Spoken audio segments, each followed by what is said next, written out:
Hello champions, कैसे हैं आप सभी। एंशिएंट हिस्ट्री में हम क्या देख रहे थे? Post Gupta period. ठीक है, तो पोस्ट गुप्ता पीरियड की हम शुरुआत करेंगे आज। और इसमें हमारा ये सेकंड पार्ट है चूँकि, तो इसमें हमने आपको बताया था कि जब हम पोस्ट गुप्ता पीरियड पढ़ते हैं यानी गुप्तोत्तर काल पढ़ते हैं तो उसको दो पार्ट्स में देखते हैं। एक आपका होता है नॉर्थ इंडिया वाला और एक होता है साउथ इंडिया वाला। ठीक है, तो हम नॉर्थ इंडिया वाला देख रहे थे। इसमें सबसे पहले हम शुरुआत करेंगे आज के लेक्चर में अजमेर के चौहान वंश से। कहाँ से शुरुआत करेंगे? अजमेर के चौहान वंश से, Chauhan dynasty of Ajmer. They also known as Chauhan dynasty of Shakambhari और सपादलक देश। ठीक है, इसको हमने सांकभरी और सपादलक देश क्यों कहा है ये अभी आपको पता चल जाएगा। सांकभरी और सपादलक देश अभी हम आगे आपको बताएंगे। तो सबसे पहले तो ये जो चौहान वंश है, चौहान डायनेस्टी है, इसके फाउंडर कौन है? तो इसके फाउंडर हैं वासुदेव। कौन है इसके फाउंडर? वासुदेव। इसी डायनेस्टी के एक रूलर हुए अजय राज सेकेंड या अजय राज द्वितीय। इन्होंने एक शहर बसाया जिसका नाम था अजय मेरू। क्या नाम था? अजय मेरू, जो आगे चलकर अजमेर के नाम से जाना गया। किस नाम से जाना गया? अजमेर के नाम से जाना गया। और अजमेर को ही हम सांकभरी या सपादलक देश के नाम से जानते हैं। ठीक है, Ajmer which was established by Ajaraz II. Originally, the name of Ajmer was Ajay Meru, and we also know Ajmer as Sankbhari or Sapadalak Desh. So, due to the name of Ajmer, Sankbhari and Sapadalak Desh, we can see here the Chauhan dynasty of Ajmer, also known as Chauhan dynasty of Sankbhari and Chauhan dynasty of Sapadalak Desh. Okay. The first important ruler of Chauhan dynasty was Vigrah Raj Dutiya Bisaldev. Vigrah Raj II Bisaldev. He established a Sanskrit mutt named Saraswati कांठभरण। Saraswati कांठभरण नाम का एक संस्कृत मठ स्थापित किया था विग्रह राज द्वितीय बीसलदेव ने। और 1194 में जब मोहम्मद गौरी है उसके ऑर्डर पे, उसके आदेश पे, मोहम्मद गौरी का गवर्नर था जिसका नाम था कुतुबुद्दीन ऐबक। आप लोग इसके बारे में अच्छे से जानते हैं, मेडिएवल में हम लोग इसको बहुत अच्छे से पढ़ेंगे। तो जो कुतुबुद्दीन ऐबक था, जो कि गवर्नर था उस समय मोहम्मद गौरी का, उसके आदेश पर, मोहम्मद गौरी के आदेश पर कुतुबुद्दीन ऐबक ने इस संस्कृत मत को तोड़ा था और उसकी जगह मस्जिद बनवाई थी। उसी मस्जिद को हम जानते हैं अढ़ाई दिन का झोपड़ा। किस नाम से जानते हैं? अढ़ाई दिन का झोपड़ा। A Sanskrit math named Saraswati Kanthabharan was established by Vigraha Raj second Bisaldev and in 1194 on the order of Muhammad Gauri, his governor Qutubuddin demolished that Sanskrit mutt and established or construct a masjid, mosque there with the name of अढ़ाई दिन का झोपड़ा। Okay, अगर हम अढ़ाई दिन का झोपड़े की बात करें, ये आपका जो है अढ़ाई दिन का झोपड़ा है। अगर हम इसकी बात करें तो इसकी दीवार पर ना बीसल देव, जो अभी आपने पढ़ा बीसल देव के बारे में, तो बीसल देव की एक लिखा हुआ है हरिकेली नाटक। हरिकेली नाटक किसने लिखा है? बीसल देव ने लिखा है। तो वो भी मस्जिद पर बना हुआ है। और उसके अलावा एक और है ललित विग्रह राज, जिसको लिखा था सोमदेव ने। किसने लिखा था? सोमदेव ने। तो हरित केली नाटक और विग्रह राज, ठीक है, हरित केली नाटक और विग्रह राज, इन दोनों की कुछ लाइंस जो हैं वो आपको देखने को मिलेंगी अढ़ाई दिन का झोपड़ा की दीवारों पे आज भी। हरिकेली नाटक किसकी रचना है, किसकी राइटिंग है? तो वो बीसलदेव की है। और ललित विग्रह राज किसकी है? सोमदेव की है। विग्रह राज के बाद हम देखते हैं कि गांगेय एक राजा हुए। ठीक है, एक राजा हुए गांगेय, एक पृथ्वीराज हुए, फिर सोमेश्वर हुए। सोमेश्वर के बारे में एक आपको फैक्ट याद रखना है कि सोमेश्वर की शादी जो है वो कलचुरी राजकुमारी कर्पूर देवी से होती है। कर्पूर देवी जो कि कलचुरी राजकुमारी थी, उनसे होती है सोमेश्वर की शादी। और इनसे जो जन्म होता है जिसका, उनका नाम है पृथ्वीराज थर्ड हरिराज। क्या नाम है? पृथ्वीराज तृतीय हरिराज। अगर हम बात करें चौहान डायनेस्टी के, चौहान वंश के सबसे महानतम शासक की, तो वो हैं आपके पृथ्वीराज तृतीय चौहान। अरे जिनको हम लोग बोलते नहीं पृथ्वीराज चौहान, वही जिनके बारे में हम लोग जानते हैं, क्योंकि पृथ्वीराज और भी हुए हैं, लेकिन पृथ्वीराज चौहान जो थर्ड थे, पृथ्वीराज थर्ड, उन्हीं को हम आज के समय जो हम लोग मूवीज़ वगैरह में देखते हैं, हम लोग जो स्टोरीज़ देखते हैं ना पृथ्वीराज चौहान वाली, वो यही है पृथ्वीराज थर्ड की।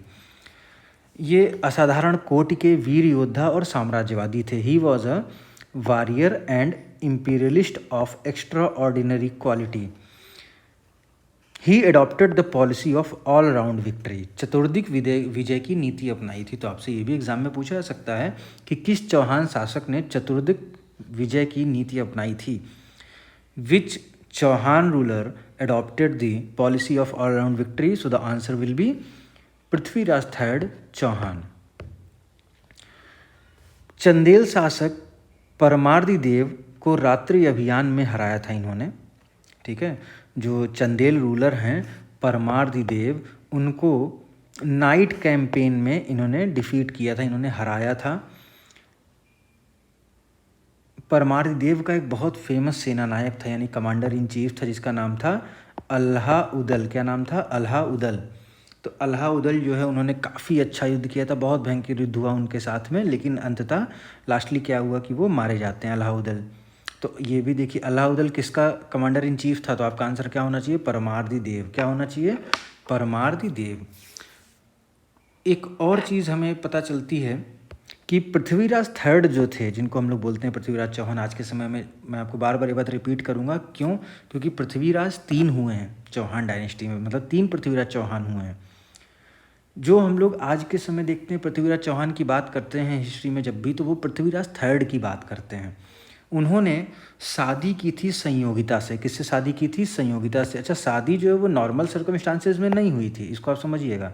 संयोगिता से जो शादी होती है वो नॉर्मल सर्कमस्टांसेस में नहीं हुई थी। उन्होंने क्या किया था? संयोगिता को किडनैप किया था। संयोगिता थी कौन? कन्नौज की राजकुमारी। ठीक है, और कन्नौज के राजा थे जयचंद। कन्नौज के राजा कौन थे? जयचंद।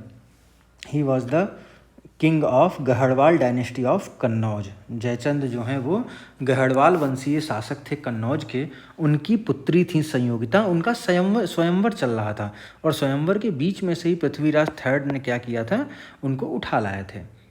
ठीक है, और उसके बाद उनसे शादी कर ली थी। तो जो ये स्टोरी हमें देखने को मिलती है पृथ्वीराज थर्ड की संयोगिता से रिलेटेड, जो उनकी वाइफ हैं संयोगिता, जिनसे उनकी शादी होती है आगे चल के, तो उससे रिलेटेड जो स्टोरी आपको देखने को मिलेगी वो मिलेगी पृथ्वीराज रासो में। पृथ्वीराज रासो एक राइटिंग है, एक बुक है, जिसके ऑथर हैं या आप कहें राइटर हैं चंद बरदाई।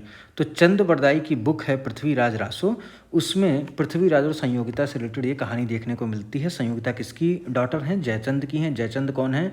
गहड़वाल डायनेस्टी के राजा हैं कन्नौज के। ठीक है, गहड़वाल वंशीय शासक हैं कन्नौज के जयचंद। और इनके पृथ्वीराज थर्ड और जयचंद के काफ़ी कटुतापूर्ण, यानी कि काफ़ी बिटर रिलेशनशिप रहेगी। अभी आप इसको पढ़ेंगे जब जयचंद के बारे में हम लोग आगे देखेंगे। तो पृथ्वीराज थर्ड के टाइम पे ना मोहम्मद गौरी का इन्वेजन होता है। पृथ्वीराज थर्ड के टाइम पे मोहम्मद गौरी का आक्रमण होता है, और 1191 में 1191 में फर्स्ट बैटल ऑफ तराइन होता है पृथ्वीराज और मोहम्मद गौरी के बीच में। तो पहला तराइन का युद्ध कब होगा? 1191 में। किसके बीच में? पृथ्वीराज और मोहम्मद गौरी के बीच में, जिसमें आपके जो पृथ्वीराज हैं वो जीतेंगे और मोहम्मद गौरी जो है वो उस बैटल को हार जाते हैं। ठीक है, Mohammad Ghori was defeated by Prithviraj. And in 1192 second battle of Tarain, जो तराइन का द्वितीय युद्ध है वो होगा 1192 में, जो फिर से होगा पृथ्वीराज और मोहम्मद गौरी के बीच में। और पृथ्वीराज यहाँ पर हारेंगे और मोहम्मद गौरी जो है इसको जीत जाएगा। और मोहम्मद गौरी यहाँ पे चौहानों की जो पावर है, जो शक्ति है, उसको पूरी तरीके से नेस्तनाबूद कर देते हैं, ख़त्म कर देते हैं। और हम देखेंगे क्या कि पृथ्वीराज थर्ड के कोर्ट में जयानक भट्ट नाम के एक विद्वान थे जिन्होंने लिखा था पृथ्वीराज विजय। तो अगर आपसे पूछा जाए पृथ्वीराज विजय ये पुस्तक या ग्रंथ या ये राइटिंग किसने लिखी है, तो ये है जयानक भट्ट की। किसकी है? जयानक भट्ट, जो कि दरबारी थे किसके? पृथ्वीराज तृतीय के। इसके बाद हम देखें, क्योंकि यहाँ पे तुमने बता दिया चौहान की जो शक्ति है वो ख़त्म हो जाती है, क्योंकि मोहम्मद गौरी पूरी तरीके से उनको ख़त्म कर देता है। इसके बाद हम देखेंगे धारा नगरी के परमार वंश। ठीक है, परमार डायनेस्टी ऑफ धारा नगरी, परमार डायनेस्टी ऑफ धारा नगरी। तो इनकी जो इनिशियल कैपिटल थी परमार डायनेस्टी की, वो पहले कैपिटल हुआ करती थी उज्जैनी। पहले कैपिटल क्या हुआ करती थी? उज्जैनी। बाद में आगे चल के ये धार कैपिटल अपनी बना लेते हैं, जो कि मध्य प्रदेश में है। धार कहाँ पे है? मध्य प्रदेश में है। तो धार नगरी के जो परमार डायनेस्टी, तो अगर आपसे एग्जाम में पूछा जाए परमार डायनेस्टी की इनिशियल कैपिटल या फर्स्ट कैपिटल, तो आप बोलेंगे उज्जैनी, और लेटर द कैपिटल वॉज धार। ठीक है, पहले कैपिटल उज्जैनी हुआ करती थी परमार डायनेस्टी की, परमार वंश की, और आगे चल के कौन सी हो गई? धार हो गई, जो कि मध्य प्रदेश में है। First person of Parmar royal family, जो परमार राज परिवार के जो पहले मेंबर हैं वो हैं उपेंद्र। ठीक है, उनको हम कृष्ण राज के नाम से भी जानते हैं। किस नाम से जानते हैं? Krishna Raj. The first person of Parmar royal family was Upendra and also known as Krishna Raj. तो अगर हम आपसे पूछा जाए कि कृष्ण राज किसका नाम था, तो आप कहेंगे उपेंद्र का। परमार्स वर नाइट, फ्यूड और सामंत। मतलब सामंत को इंग्लिश में हम क्या कहते हैं? फ्यूड कहते हैं, नाइट कहते हैं। तो वो परमार जो है वो सामंत हुआ करते थे किसके? राष्ट्रकूट या प्रतिहार के। जो राष्ट्रकूट या प्रतिहार हैं उनके सामंत हुआ करते थे परमार पहले। ठीक है, अब हम बात करेंगे वक्तपी मुंज की। तो वक्तपी मुंज जो हैं वो पहले प्रतापी शासक हैं। वक्तपी मुंज जो परमार डायनेस्टी है, जो परमार वंश है, उसके पहले प्रतापी शासक, यानी कि he was the first majestic ruler of Parmar dynasty. लेकिन जब हम बात करते हैं कि परमार डायनेस्टी को इंडिपेंडेंट डायनेस्टी के रूप में किसने डेवलप किया था, किसने इस्टेब्लिश किया था, तो आपका आंसर होगा सीएक्स सेकेंड या हर्ष। ठीक है, founder of independent Parmar dynasty was Siyaka second और हर्ष। क्लियर है ये चीज़? वक्तपी Munja was the first majestic ruler, but Siyaka second और Harsha was the founder of independent Parmar dynasty. तो स्वतंत्र परमार वंश की स्थापना की सीएक द्वितीय या हर्ष ने, और पहले प्रतापी शासक रहे वक्तपी मुंज। वक्तपी मुंज का टाइटल आपको याद रखना है, ये इंपॉर्टेंट है। तो वक्तपी मुंज का टाइटल है कविवृष। क्या है? कविवृष। कविवृष वॉज द टाइटल ऑफ वक्तपी मुंज। कविवृष जो है वो वक्तपी मुंज की उपाधि है। वक्तपी मुंज के जो कोर्ट है, जो दरबार है, उसमें कुछ प्रमुख लोगों के नाम हमको याद रखने हैं। जैसे आप देखेंगे पद्मगुप्त। तो पद्मगुप्त जो हैं, इनकी एक बुक है जिसका नाम है नव सहसांक। क्या नाम है? नव सहसांक। तो Nav Sahasank was the book of Padmagupta and he was a scholar in the court of, क्या नाम है इनका? वक्तपी मुंज। क्या नाम है? वक्तपी मुंज। ठीक है, तो वक्तपी मुंज के कोर्ट में कौन कौन है? तो पद्मगुप्त हैं, धनंजय हैं, धनिक हैं, हलायुध हैं। कौन कौन है इनके कोर्ट में? जिन नाम आपको याद रखने हैं तो वो हैं पद्मगुप्त, धनंजय, धनिक, हलायुध। पद्मगुप्त की अगर हम बात करें तो उनकी राइटिंग है नवा सहसांक। इसके बाद धनंजय, तो धनंजय की जो राइटिंग है वो है दशरूप। ठीक है, इसके बाद धनिक है, धनिक की राइटिंग है यशो रूपावलोक। क्या है? यशो रूपावलोक। ठीक है, और चौथे हैं आपके हलायुध। ये चार नाम आपको याद रखने हैं। एक बार जल्दी से नाम रिपीट कर लीजिए। Scholars in the court of वक्तपी मुंज, तो आपका आंसर होगा पद्मगुप्त, धनंजय, धनिक एंड हलायुध। क्लियर? तो जो ये वक्तपी मुंज हैं, इन्होंने कई सारी आर्टिफिशियल लेक्स यानी कि कृत्रिम झील बनवाई, जिसमें से एक प्रसिद्ध झील है जिसका नाम है मुंज सागर। क्या नाम है? मुंज सागर। ठीक है, ये एक आर्टिफिशियल लेक है। किसने बनवाई थी? वक्तपी मुंज ने। वक्तपी मुंज कौन है? तो वो आपके रूलर हैं परमार डायनेस्टी के। ठीक है, ये हैं वक्तपी मुंज। और इसमें जब हम आगे बढ़ते हैं तो हम देख रहे थे कृत्रिम झील के बारे में। वक्तपी मुंज की डेथ के बाद में ना जो अगले रूलर बने हैं परमार डायनेस्टी के वो हैं सिंधुराज नवसहसांक। क्या नाम है? सिंधुराज नवसहसांक। ये अगले आपके मतलब आप कह सकते हैं कि सक्सेसर हैं वक्तपि मुंज के। और इन्हीं के बारे में आपको एक बुक देखने को मिलती है जिसका नाम है नवसहसांक चरित। क्या नाम है? नवसहसांक चरित। तो अगर आपसे पूछा जाए नवसहसांक चरित जो बुक है उसमें किस रूलर के बारे में बात की गई है, तो आपका आंसर होगा सिंधुराज नवसहसांक। और सिंधुराज नवसहसांक कौन है? वो वक्तपि मुंज के सक्सेसर हैं और परमार डायनेस्टी के रूलर हैं। नवसहसांक चरित जो ये बुक है ये किसने लिखी है, इसके ऑथर कौन है? तो इसके ऑथर हैं पद्मगुप्त परिमल। कौन है? पद्मगुप्त परिमल। फिर आगे बढ़ते हैं। अगले आपके राजा हैं राजा भोज। क्या नाम है इनका? राजा भोज। तो जब हम राजा भोज की बात करते हैं तो ये सबसे प्रतापी राजा कहे जाते हैं। ही was the most majesty ruler of Parmar dynasty and he was also a scholar ruler. मतलब वो बहुत ही विद्वान थे, एक शासक। वो शासक भी थे और बहुत बड़े स्कॉलर भी थे। ही वॉज वो महानतम विद्वान शासक थे। अबुल फजल ने इनके बारे में क्या कहा है? अबुल फजल ने कहा कि he was the patron of approx 500 scholars and also a scholar itself. Abul Fazl ने कहा कि जो राजा भोज हैं वो 500 विद्वानों के संरक्षक हैं और स्वयं भी वो एक विद्वान हैं।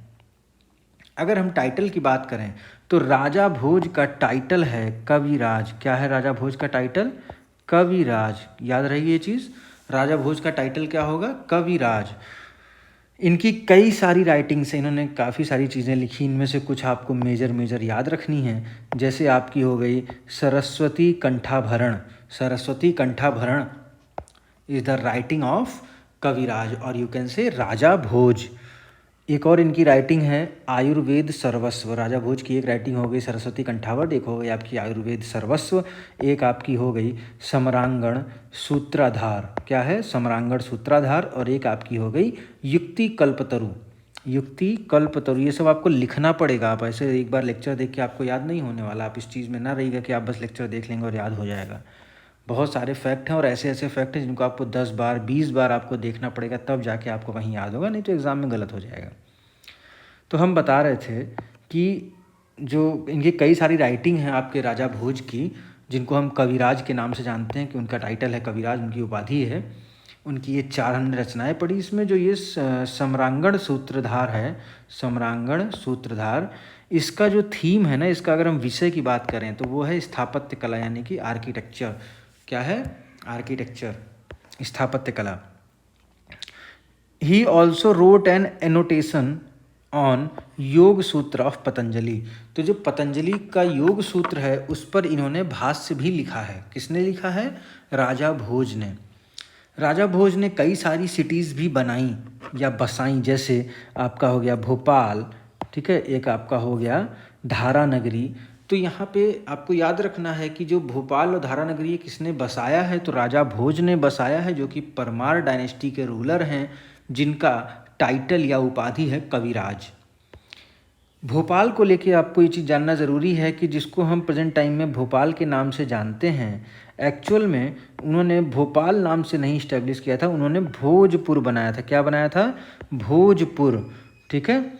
और भोजपुर का जो कंस्ट्रक्शन है, मतलब भोजपुर कैसे बनाया गया, कैसे बसाया गया, उसके बारे में आपको उदयपुर प्रशस्ति में देखने को मिलता है। किस में देखने को मिलता है? उदयपुर प्रशस्ति में देखने को मिलता है।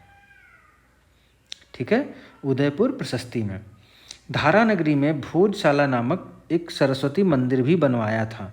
भोजशाला नामक एक सरस्वती मंदिर भी बनवाया था, एक सरस्वती टेम्पल बनवाया था भोजराज ने। किस नाम से? भोजशाला। और भोजशाला जो ये सरस्वती मंदिर है, यहाँ पे जो स्टैचू है ना सरस्वती जी का, जो सरस्वती जी की मूर्ति है, ज्ञानपीठ जो पुरस्कार दिया जाता है, ज्ञानपीठ प्राइज़ दिया जाता है, उनके विनर्स को वही मूर्ति ही गिफ्ट की जाती है। ठीक है, ज्ञानपीठ पुरस्कार की जो मूर्ति है वो वही मूर्ति है जो भोजशाला नामक एक सरस्वती टेम्पल में रखी हुई है। और भोजशाला टेम्पल कहाँ है? धारा नगरी में है। और भोजशाला जो ये सरस्वती मंदिर, इसको किसने इस्टेब्लिश किया है? तो ये आपके राजा भोज ने इस्टेब्लिश किया है, कहाँ पे? धारा नगरी में, और धारा नगरी को भी राजा भोज ने ही इस्टेब्लिश किया है। इसके अलावा एक मंदिर भी इन्होंने बनवाया जो आपको याद रखना होगा, टेम्पल ऑफ त्रिभुवन नारायण। तो त्रिभुवन नारायण का मंदिर किसने बनवाया? तो वो भी आपके राजा भोज ने बनवाया है। किसने बनवाया है? राजा भोज ने। क्लियर है यहाँ तक? कहीं कोई डाउट? और जो ये भोजपुर बना, जिसको आज हम भोपाल के नाम से जानते हैं, तो उसको कैसे बसाया गया था उस शहर को, उसके बारे में आपको जानकारी मिलेगी उदयपुर प्रशस्ति से। इसके बाद इस डायनेस्टी का भी भैया हमारा पढ़ना लिखना ख़त्म होता है और हम आगे बढ़ते हैं। हमारी अगली डायनेस्टी है पाल डायनेस्टी ऑफ बंगाल। क्या है? बंगाल का पाल वंश। क्या है? बंगाल का पाल वंश। क्लियर है ये चीज़? कौन है आपके बंगाल डायनेस्टी के, सॉरी पाल डायनेस्टी के फाउंडर? तो वो हैं गोपाल। कौन है? गोपाल। कब इन्होंने इस्टेब्लिश किया है? 1750 से 1770 के बीच में इन्होंने रूल किया है। तो 1750 में इन्होंने क्या किया है? इसको इस्टेब्लिश किया है या फाउंड किया है या स्थापना किया है। Situation of anarchy and disorder arose in Bengal after death of Shashank, ruler of Gaur dynasty. तो गौड़ वंश के शासक थे शशांक। उनकी डेथ के बाद में ना वहाँ पे बंगाल में बहुत ही ज़्यादा अव्यवस्था, अराजकता फैल जाती है।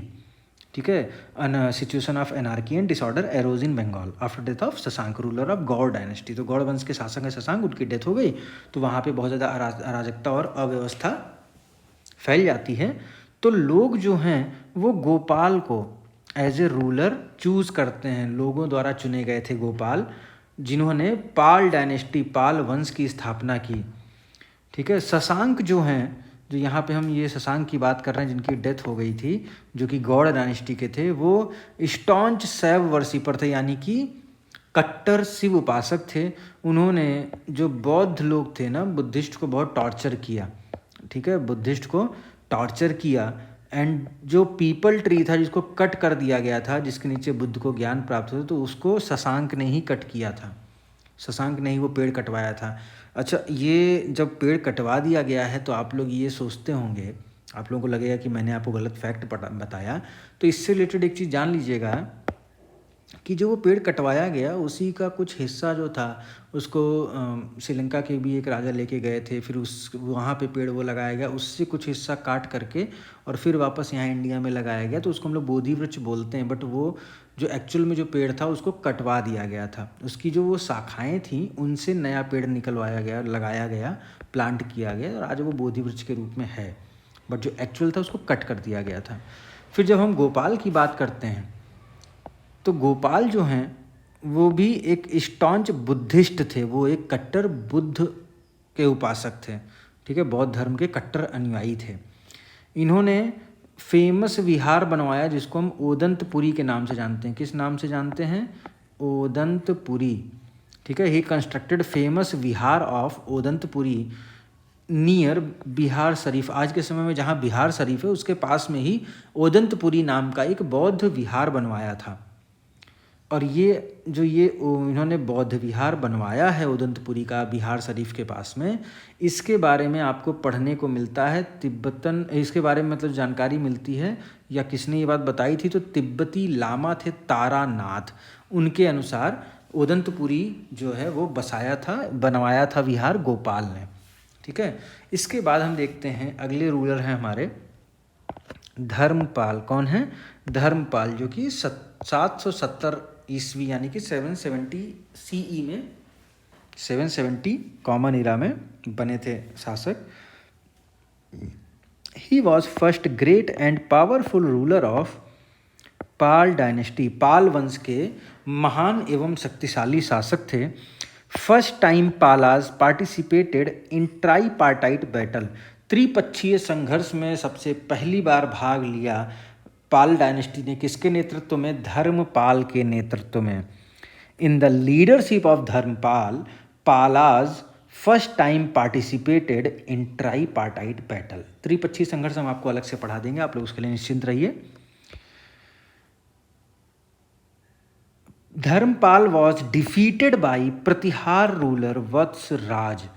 जो प्रतिहार वंश के शासक हैं वत्सराज, उन्होंने धर्मपाल को हराया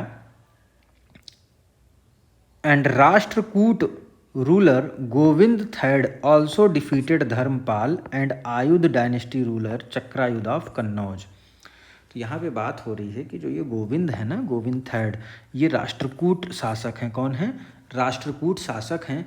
इन्होंने भी हराया था किसको? धर्मपाल को। अच्छा, धर्मपाल को इन्होंने हराया, उसके साथ ही साथ इन्होंने चक्रायुध, जो कि कन्नौज के शासक हैं, चक्रायुध, ये आप देख रहे हैं चक्रायुध, कन्नौज के शासक हैं, आयुध वंश के थे। ठीक है, चक्रायुध किस वंश के शासक थे? आयुध वंश के शासक थे। उनको भी गोविंद थर्ड ने हराया था। तो धर्मपाल को किन दो लोगों ने हराया है? Pratihara ruler Vatsaraj and Rashtrakuta ruler Govind third.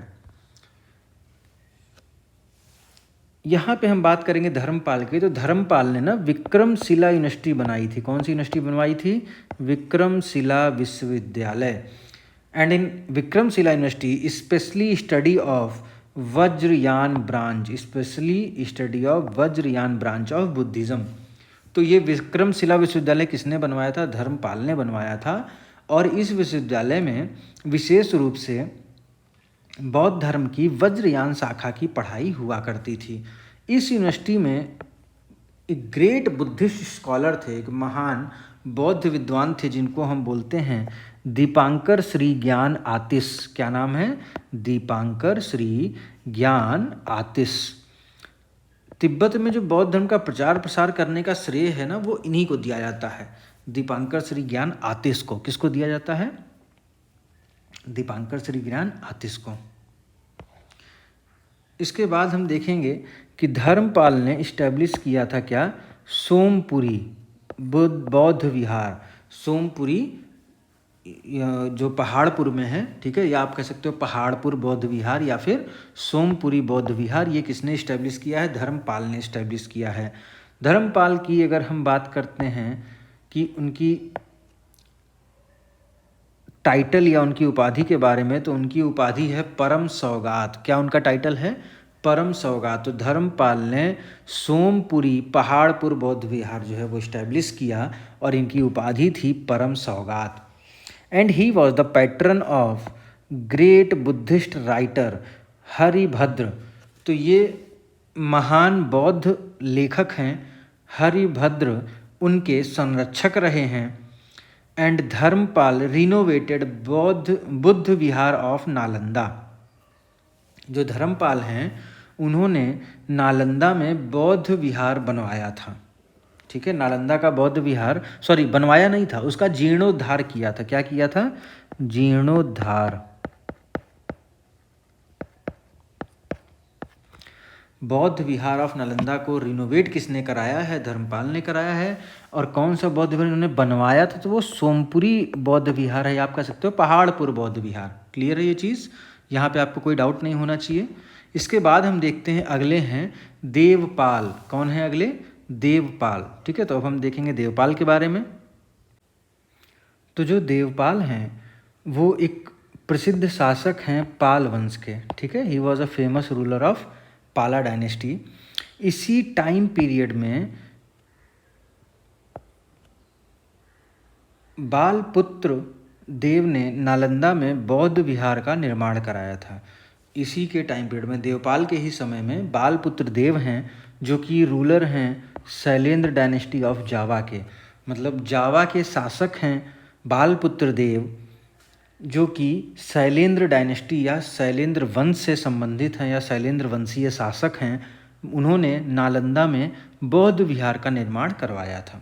ठीक है, Devpal known as refounder of Buddhism. Devpal को बौद्ध धर्म के पुनर्संस्थापक के रूप में भी जाना जाता है। Devpal known as refounder of Buddhism, बौद्ध धर्म का पुनर्संस्थापक। ही कंस्ट्रक्टेड बुद्धिस्ट मठ इन ओदंतपुरी। जो ओदंतपुरी है बिहार में, वहाँ पर एक बौद्ध मठ की स्थापना की थी। किसने की थी? तो देवपाल ने की थी। ठीक है, ये जो देवपाल हैं इन्होंने बौद्ध मठ की स्थापना की थी ओदंतपुरी में। ओदंतपुरी में जब हम विहार की बात करेंगे तो आंसर अलग होगा, लेकिन जब हम बौद्ध मठ की बात करेंगे तो आंसर अलग होगा। ये दोनों आंसर आप बताइए, किसने ओदंतपुरी में विहार मठ बनवाया? कमेंट बॉक्स में लिखिए। और किसने ओदंतपुरी में विहार बनवाया? बौद्ध विहार। दोनों के आंसर अलग हैं, दोनों मुझे आंसर चाहिए कमेंट बॉक्स में। इसके बाद हम बात करते हैं इनके कुछ मिनिस्टर्स की जो इम्पोर्टेंट हैं। तो एक आपके हैं दर्भपणि और दूसरे हैं आपके केदार मिश्र। कौन कौन है? दर्भपणि और केदार मिश्र, ये दोनों आपके देवपाल के कौन हैं? मंत्री हैं, जो कि काफ़ी इंपॉर्टेंट है, इसलिए नाम बता दिया गया। देवपाल के बाद हम जिस अगले शासक की बात करने वाले हैं वो हैं महिपाल फर्स्ट। कौन है? महिपाल प्रथम। He also known as second founder of Pala dynasty. Mahipal first is known as second founder of Pala dynasty. Pal वंश का द्वितीय संस्थापक कहा जाता है महिपाल प्रथम को। और उनके समय की एक महत्वपूर्ण घटना है, चोला शासक जो राजेंद्र चोल हैं उनका अटैक होता है बंगाल में। ठीक है, राजेंद्र चोल जो कि चोल शासक हैं, ठीक है, उनका बंगाल पर आक्रमण होता है। किसके समय में? महिपाल फर्स्ट के समय में। तो देखिए कितने ट्रिकी क्वेश्चन और कितने डीप में जाके क्वेश्चन आपको देखने को मिलेंगे यहाँ से कि राजेंद्र चोल का बंगाल आक्रमण, राजेंद्र चोल के बंगाल आक्रमण के समय वहाँ पे शासक कौन था? तो आपका आंसर होना चाहिए महिपाल फर्स्ट। ठीक है, ये सब बहुत बेसिक चीज़ें हैं जो कि बहुत डीप में पढ़ने पे ही आपको समझ में आती हैं, तो इन सबको आपको मिस नहीं करना है। इसके बाद हम बात करते हैं रामपाल की। तो he Rampal was the last notable ruler of Palas. इन्हीं के टाइम पे ना कैवर्त जाति के जो मछुआरे हैं उनका विद्रोह होता है। ये बहुत मतलब फेमस ये रिवोल्ट रहा है, बहुत फेमस विद्रोह है। इसके बारे में अगर आपको चाहिए तो कमेंट बॉक्स में लिखिएगा, हम अलग से आपको इसके बारे में अच्छे से समझाएंगे। ठीक है, इस पर हम अलग वीडियो बना देंगे कि कैवर्त जाति के मछुआरों का जो विद्रोह हुआ, क्यों हुआ, कैसे हुआ, क्या रिजल्ट निकला, सारी चीज़ें इसमें आपको बताएंगे हम। अभी फ़िलहाल आपको याद रखना है कि किसके टाइम पीरियड में ये कैवर्त जो कास्ट है, जो ये कैवर्त कास्ट है, उनके जो मछुआरे हैं उस कास्ट के जो फिशरमैन हैं, उनका रिवोल्ट किसके टाइम में होगा? तो वो रामपाल के टाइम में होगा। ठीक है, और इस बात की जानकारी आपको कहाँ से मिलती है? तो ये मिलती है रामपाल चरित से। कौन सी बुक है? रामपाल चरित, विच इज़ कंपोज्ड बाई और रिटेन बाई संध्याकर नंदी। किसने लिखी है? संध्याकर नंदी ने लिखी है। क्लियर है ये चीज़? रामपाल चरित किसने लिखी है? संध्याकर नंदी ने लिखी है। फिर we will note some points. The first point is that last great dynasty which was patron of Buddhism.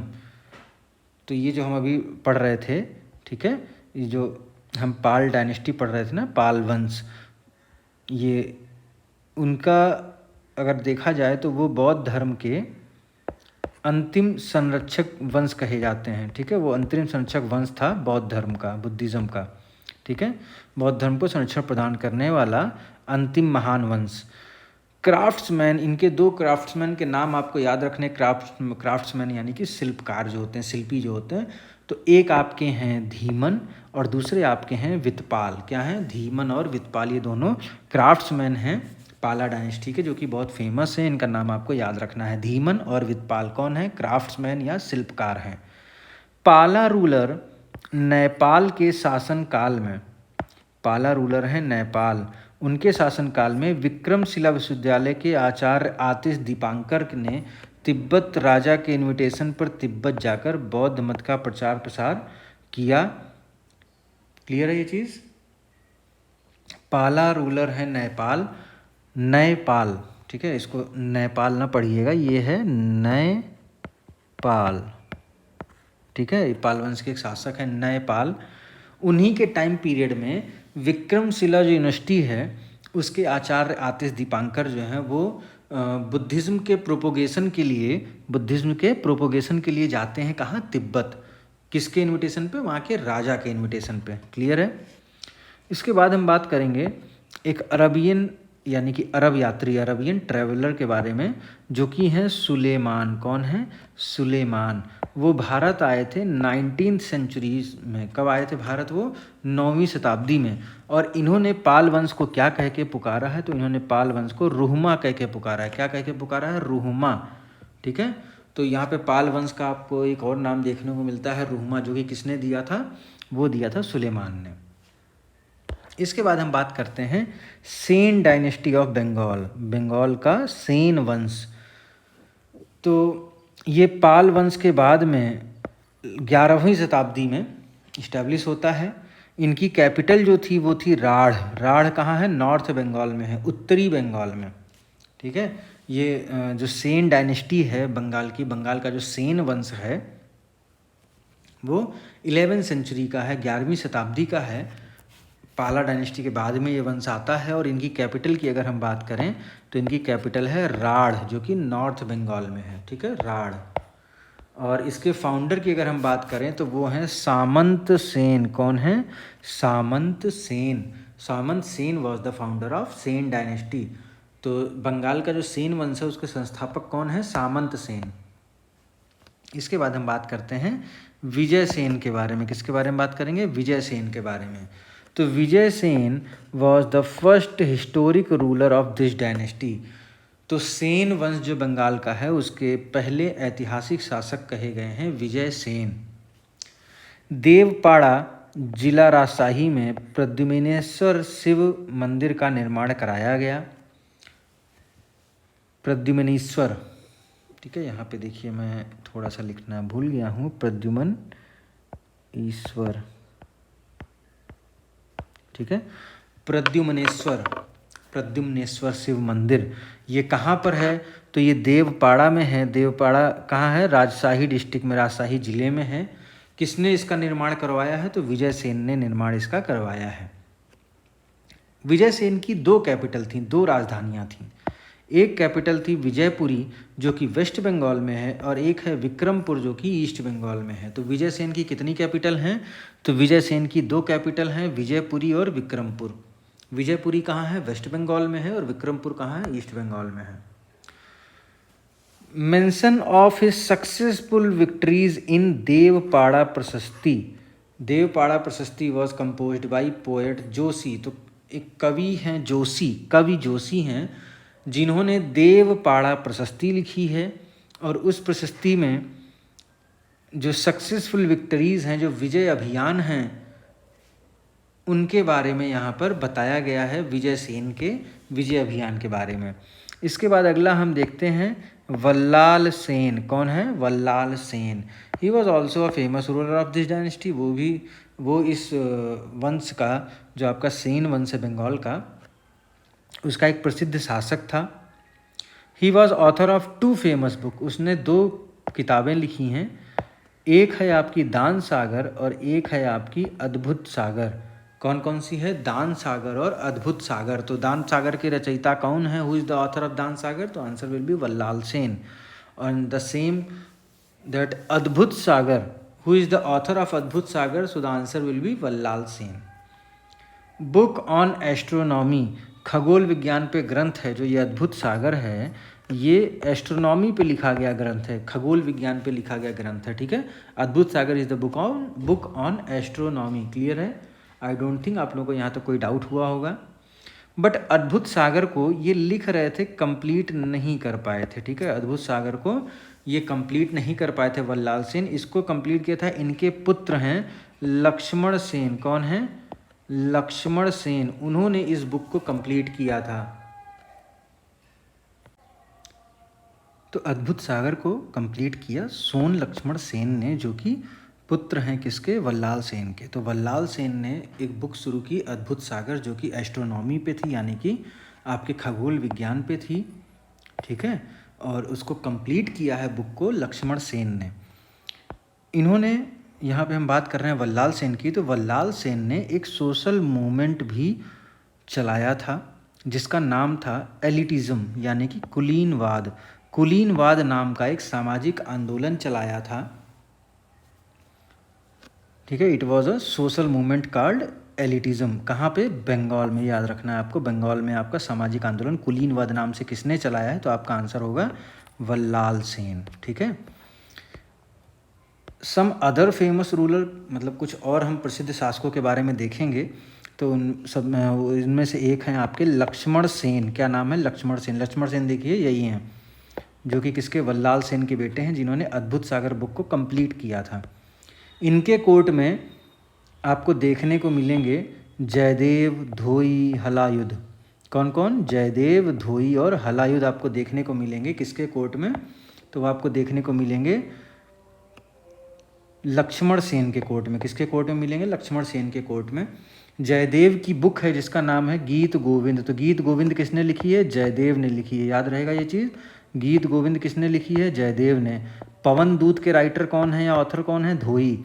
और ब्रह्म सर्वस्व इसके राइटर कौन है? हलायुध। याद रहेगी ये चीज़, ब्रह्म सर्वस्व इसके ऑथर हैं हलायुध, पवन दूत के ऑथर हैं धोई और गीत गोविंद के ऑथर हैं जयदेव।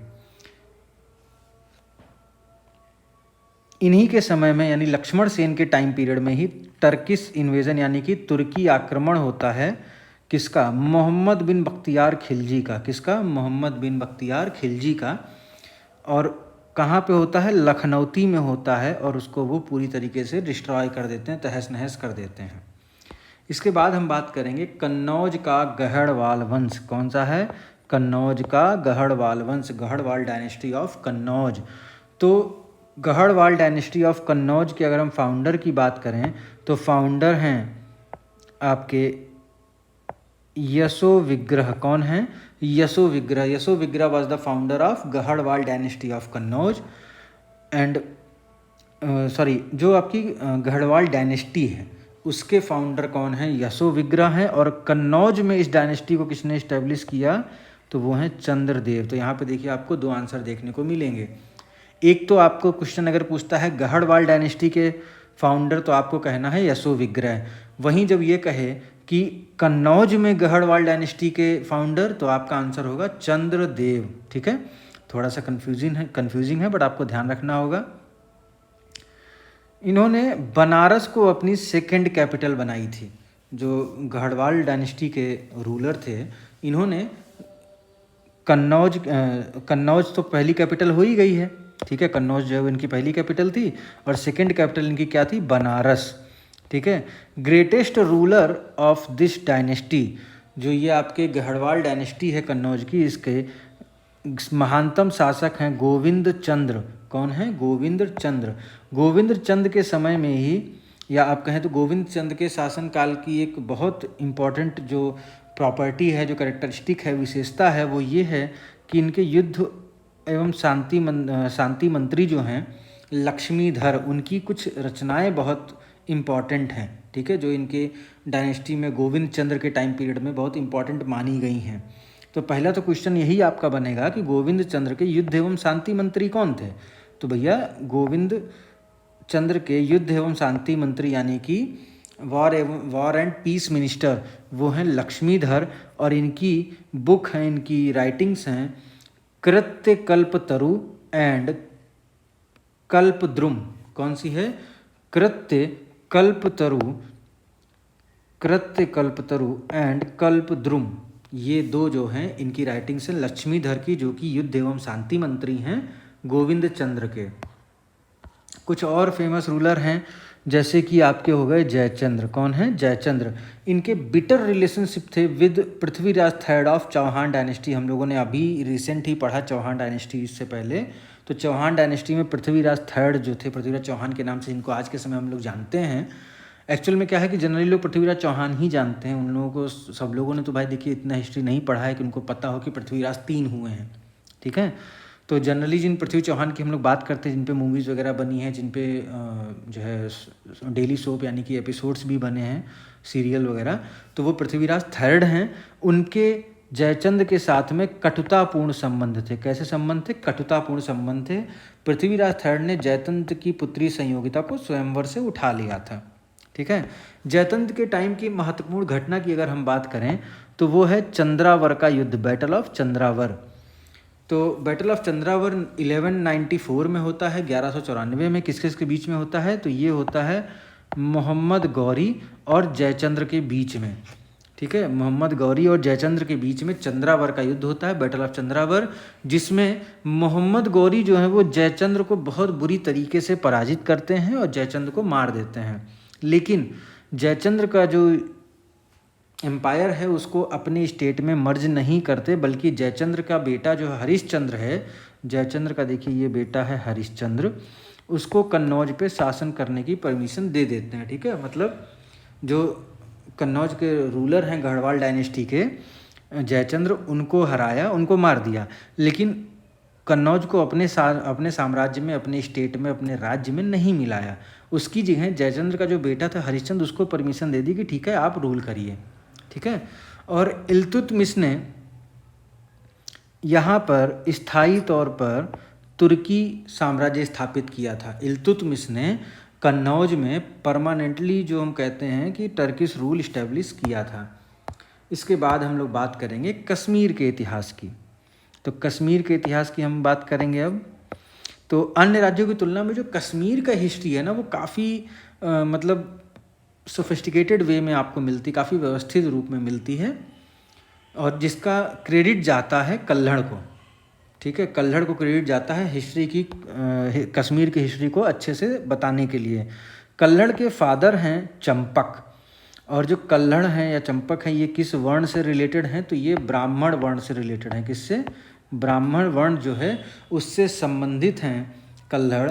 और कल्हड़ ने जब राजतरंगिणी की रचना पूरी की थी, कल्हड़ की जो राइटिंग है, जिसको उनकी जो कृति है राजतरंगिणी, उसकी जब इन्होंने उसको जब इन्होंने कंप्लीट किया, तो उस समय कश्मीर में लोहर डायनेस्टी के राजा जयसिंह का रूल था, ठीक है। राजतरंगिणी की रचना पूरी होने पर लोहर डायनेस्टी के जयसिंह का रूल था कश्मीर में।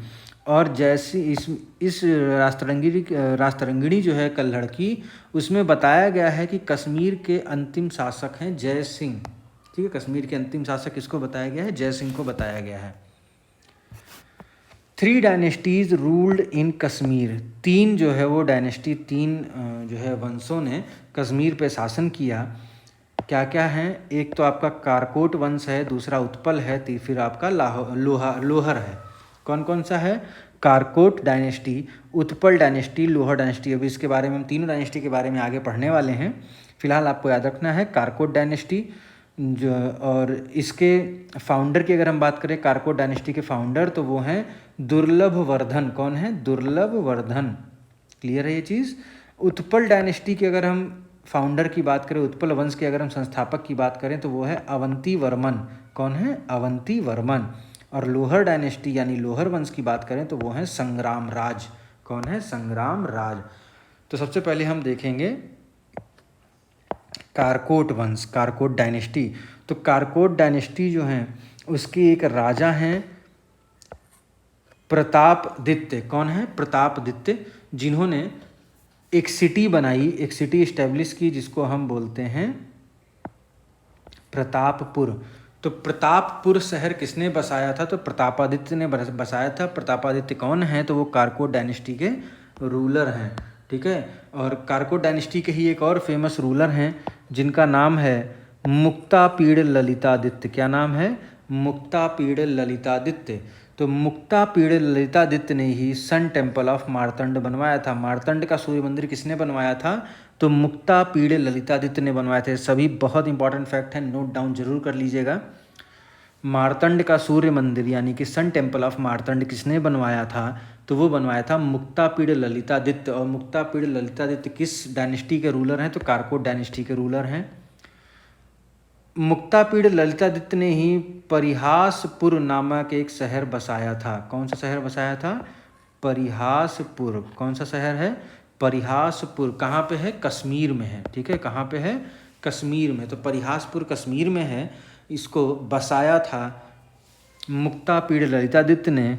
और परिहासपुर में ही विष्णु टेम्पल ऑफ केशव है। तो केशव का विष्णु मंदिर, ये क्वेश्चन भी पूछा हुआ है, ये एग्जाम में आया हुआ क्वेश्चन है कि केशव का विष्णु मंदिर कहाँ है। तो वहाँ पे तो ऑप्शन में कश्मीर दिया था, तो आपको इजी था टिक करना, बट आपको ये भी याद रखना है कि कश्मीर में भी वो कहाँ है? परिहासपुर में है। कहाँ पर है? परिहासपुर में है। इसके बाद हम बात करेंगे आपके उत्पल वंश की, उत्पल डायनेस्टी।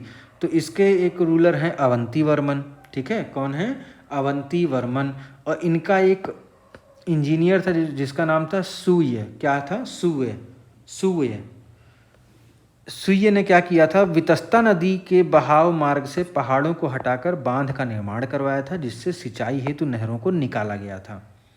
जो सूर्य हैं, अवंती वर्मन के जो इंजीनियर हैं, उन्होंने वितस्ता जो रिवर है, चलिए जब बताइए कमेंट बॉक्स में, वितस्ता नदी का ओरिजिनल मतलब प्रेजेंट टाइम में नाम क्या है, ठीक है। तो जो वितस्ता नदी है उसके बहाव मार्गों से पहाड़ों को हटाकर बांध का निर्माण करवाया था, जिससे सिंचाई के लिए, इरिगेशन के लिए नहरों को निकाला गया, कैनल्स निकाली गई इरिगेशन के लिए। कहाँ से? उस बांध से, उस डैम से। वो डैम कैसे बना था? तो वितस्ता नदी के जो फ्लोइंग वे था उसमें से पहाड़ों को हटा के। और उसके साथ ही साथ अवंती वर्मन ने एक नया शहर बसाया था जिसको हम अवंतीपुर बोलते हैं। और अवंती वर्मन के कोर्ट में थे रत्नाकर और आनंदवर्धन। कौन था? रत्नाकर और आनंदवर्धन। रत्नाकर और आनंदवर्धन ये दोनों एक महान कवि थे, ग्रेट पोएट थे। और इनके अगर हम उत्तराधिकारी की बात करें, अगर हम इनके सक्सेसर की बात करें तो वो हैं शंकर वर्मन। कौन है? Shankar Varman. Shankar Varman was the successor of Avanti Varman. अब शंकर वर्मन को लेके आपको एक चीज़ समझनी होगी कि इनका मतलब आपको दो अलग अलग चीज़ें देखने को मिलती हैं। उससे पहले आपको ये पता होना चाहिए कि शंकर वर्मन की पत्नी यानी रानी कौन थी? तो वो थी सुगंधा। कौन थी? Sugandha. Sugandha was the queen. और इन्होंने, शंकर वर्मन ने ना लगातार युद्ध किए सीमा बढ़ाने के लिए। ठीक है, बहुत सारे इन्होंने वॉर किए, लगातार कंटिन्यूसली ये लड़ाइयाँ करते रहे अपनी सीमा को बढ़ाने के लिए। और चूंकि इतने सारे युद्ध कर रहे हैं लगातार, अगर आप युद्ध कर रहे हैं, वॉर जोन में हैं, तो आपको बहुत ज़्यादा जो है पैसों की ज़रूरत होती है। आपको अगर आप लगातार वॉर कर रहे हैं तो आपकी इकोनॉमिक कंडीशन जो है वो काफ़ी नीचे हो जाती है। तो उसके चलते इन्होंने कई सारे हिंदू मंदिरों को जो है लूटा था वहाँ पे, मतलब उनको लूटा और जनता पे अनुचित कर लगाए, मतलब इलॉजिकल टैक्सेस जो थे वो इम्पोज किए गए जनता पे। क्यों? क्योंकि ये लगातार युद्ध कर रहे थे। इसके अलावा एक और आपके इम्पॉर्टेंट रूलर हैं गोपाल वर्मन। कौन है? गोपाल वर्मन। गोपाल वर्मन को इसके मंत्रियों ने ही पोस्ट से हटा दिया था। ठीक है, गद्दी से हटा दिया था इनके मंत्रियों ने ही।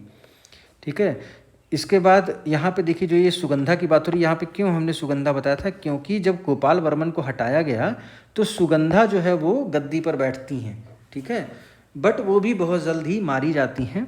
और इस डायनेस्टी की अगर हम बात करें तो दो फेमस फीमेल रूलर रहीं।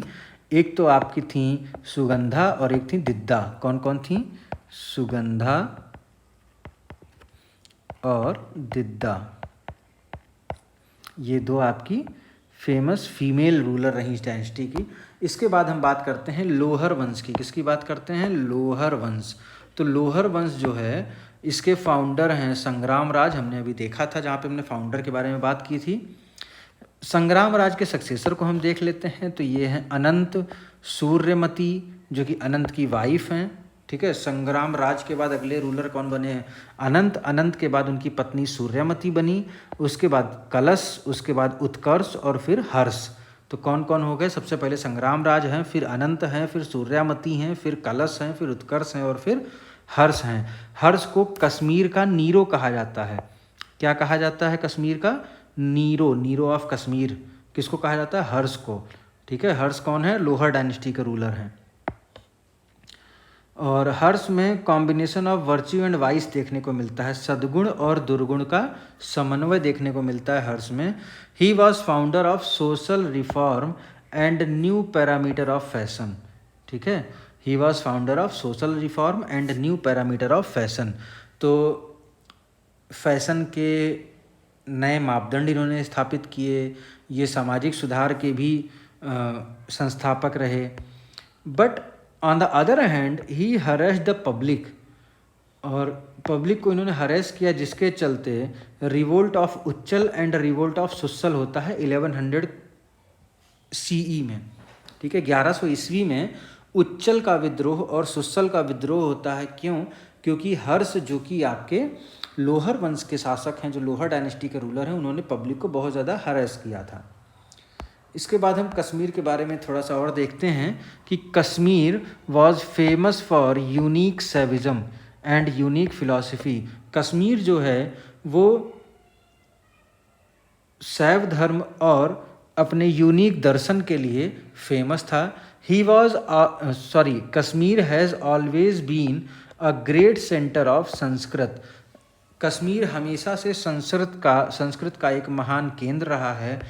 कई सारी संस्कृत की किताबें लिखी गई, उनके बारे में हम एक बार देख लेते हैं। जैसे सबसे पहले आपका आएगा कि जो अभिनंदन थे, ये अभिनंदन वो नहीं जो अभी MiG-21 से गए थे पाकिस्तान में और वहाँ पे वो चाय पीते हुए उनका वीडियो वायरल हुआ था, वो नहीं, ये अभिनंदन हैं, विद्वान हैं। तो अभिनंदन एडाप्टेड बाणस कादम्बरी इनटू वर्सेस, मतलब कि जो अभिनंदन हैं उन्होंने बाण की जो कादम्बरी है, कादम्बरी रचना है बाण की, तो उसको रूपांतरित किया था संस्कृत के श्लोकों में। ठीक है, उसको संस्कृत के श्लोकों में रूपांतरित किया था। इसके बाद हम बात करते हैं वृहत कथा मंजरी। तो वृहत कथा मंजरी जो है ये रचना है क्षेमेंद्र की। किसकी है? क्षेमेंद्र। इसको एक बार यहाँ पे क्लियर लिख दे रहे हैं, क्षेमेंद्र। तो क्षेमेंद्र की रचना है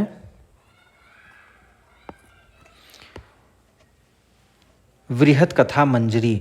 इसके बाद हम एक और देखते हैं, इम्पॉर्टेंट है, कथा सरित सागर। ये किसने लिखी है? सोमदेव ने। सोमदेव द्वारा कथा सरित सागर की रचना। तो ये सब कुछ इम्पॉर्टेंट संस्कृत के ग्रंथ रहे, बुक्स रहीं उस टाइम पीरियड की। फिर इसके बाद हम बात करते हैं खजुराहो का चंदेल वंश। क्या है? खजुराहो का चंदेल वंश। तो बुंदेलखंड के जो चंदेल हैं वो गुर्जर प्रतिहारों के सामंत थे। तो पहली चीज़ तो चंदेल डायनेस्टी कहाँ पे है? बुंदेलखंड में है। ठीक है, और जो ये चंदेल लोग थे ये क्या थे? ये सामंत हुआ करते थे गुर्जर प्रतिहारों के। देवर फ्यूड्स और सामंत ऑफ गुर्जर प्रतिहार।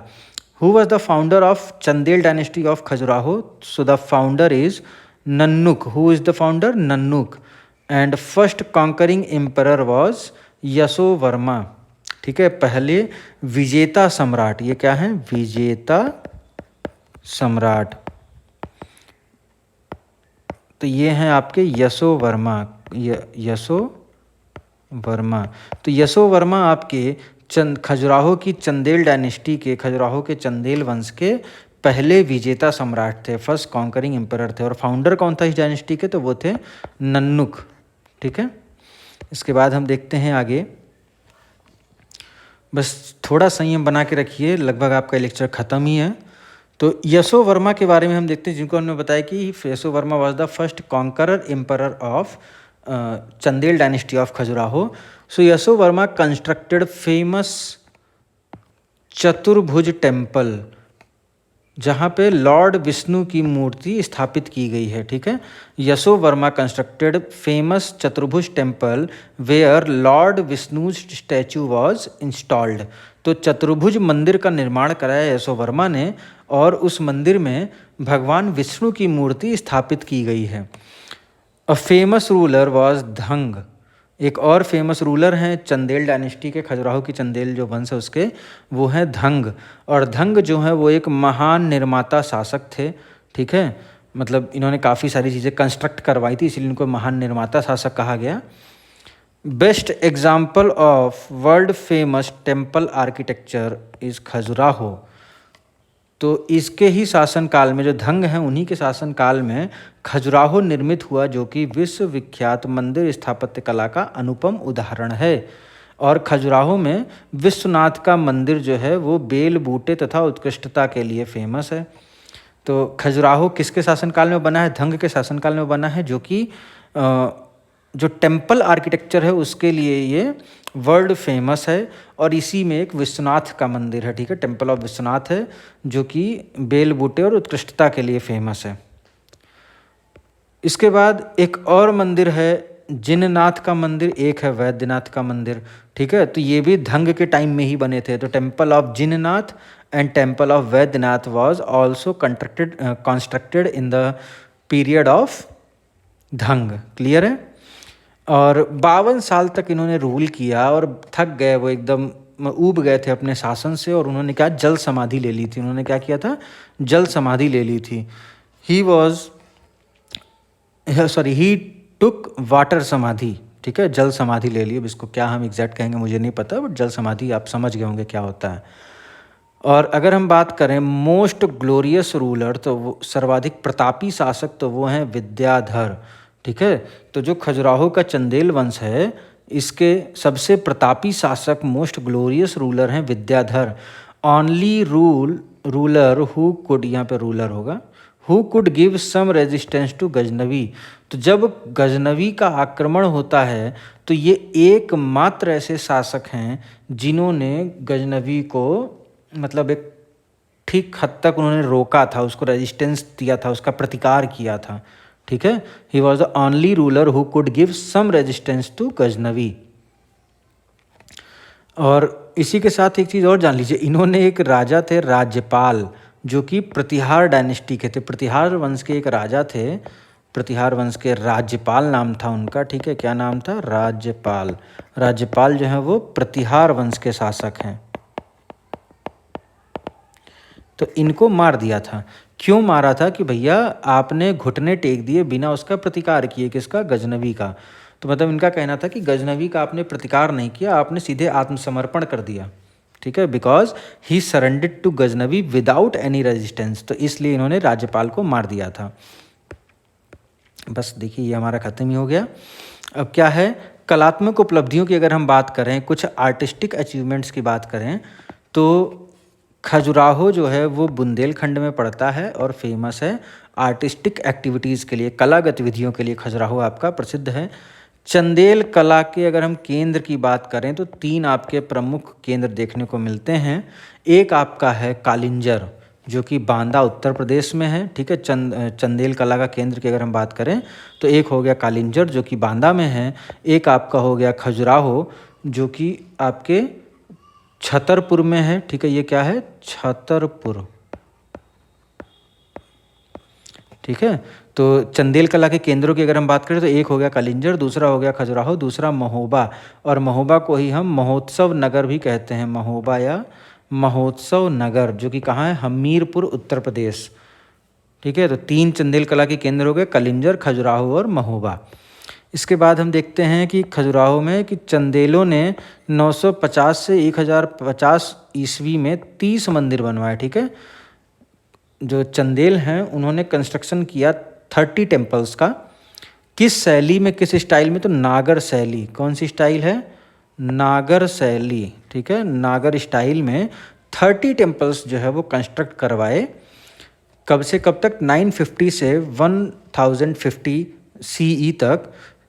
और ये सभी रिलेटेड थे जैनिज़्म, शैविज़्म और वैष्णविज़्म से। किससे किससे? जैन धर्म से, शैव धर्म से और वैष्णव धर्म से। और एक भी टेम्पल जो है वो बुद्धिज़्म का नहीं था, एक भी मंदिर जो है वो बौद्ध धर्म का नहीं था। Not a single temple related to Buddhism was built. समझ गए? जो चंदेलों ने जो उन 100 सालों में, 950 से 1050 तक के 100 सालों में 30 मंदिर बनवाए, सभी के सभी किस शैली में थे? नागर शैली में थे, नागर स्टाइल में थे। और वो सभी 3 पंथों से, 3 धर्मों से रिलेटेड थे, जैन धर्म, शैव धर्म और वैष्णव धर्म। एक भी आपका बौद्ध धर्म से जुड़ा हुआ नहीं था। और एक बहुत फेमस मंदिर है जो कि है कंदरिया महादेव का मंदिर। कौन सा है? कंदरिया महादेव का मंदिर, टेम्पल ऑफ कंदरिया महादेव।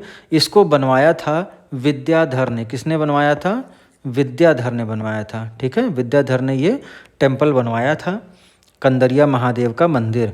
और कई दुर्ग भी बनवाए, जैसे कलिंजर का दुर्ग, ये काफ़ी फेमस है, फोर्ट ऑफ कलिंजर। ठीक है, ये भी विद्याधर ने ही बनवाया था, कलिंजर का दुर्ग। तो इसी के साथ आपका पोस्ट गुप्ता पीरियड का ये सेकेंड पार्ट भी कंप्लीट हो गया। ठीक है, और यहाँ तक आ गए हैं तो चैनल को सब्सक्राइब भी करिएगा कि यहाँ तक आपने पूरा देखा है। दैट मीन्स आपको वीडियो अच्छी लगी है, कंटेंट हमारा पसंद आया है। और भी लोगों से शेयर करिए, और जल्द से जल्द हम पूरा कोर्स आपका सब्जेक्ट वाइज कंप्लीट करते हैं। और आप लोग की तैयारी में हेल्प हमारी तरफ से जितनी हो सकेगी हम उतनी करेंगे। ठीक है, till then have a nice day, bye bye, take care.